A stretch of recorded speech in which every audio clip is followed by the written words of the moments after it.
zanimljiva knjiga, 91. stranica. Naprijed. Dobar dan. Dobar dan. Djeco, nemojte se smijati. Bićete u velikoj kasni. Dobit ćete minus. Kako se ne smije ako je skroz umotan?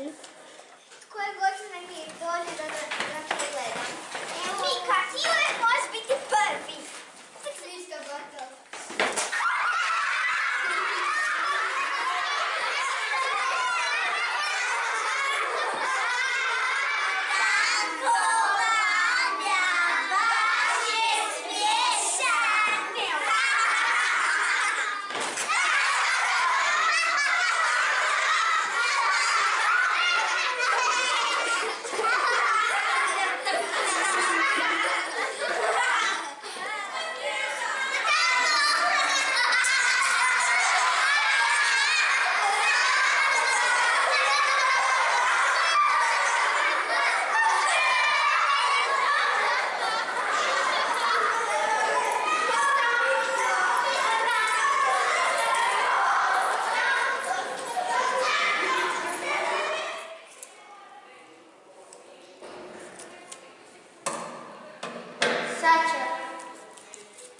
Sad će nam ih vidjeti.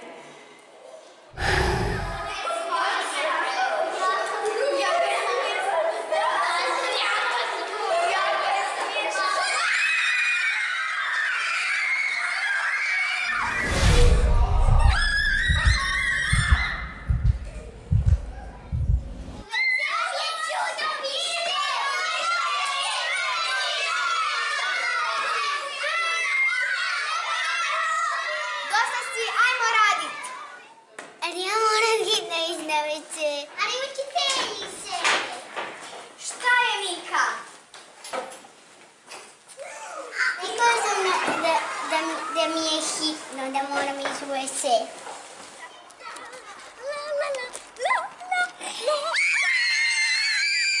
Ja se bojim onog čudovišta. Ona je strašna. Ali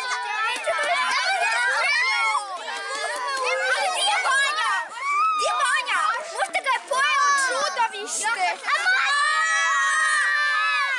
Ajmo ga naći.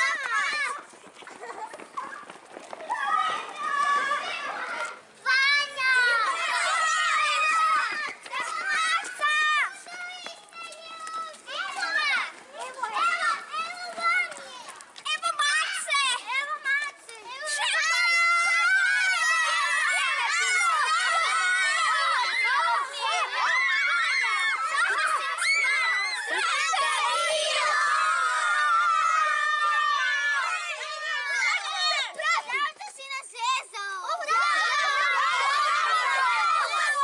Zašto ste ga zezali? Jel na početku godine ste ga svi maltretirali? Ali to nije bilo fair! Da, ali svi smo ga maltretirali. Rugali smo mu se. I to nije bilo ispravno. Nije ispravno, oni su svi... Jeste da je malo drugačiji. Zato smo i svi različiti. Vanja, prošlo smo te rastužili. A ja ti mislili smo da si smota. Ajmo se sad svi zajedno igrati nečega. Da, neke igre. Dođi.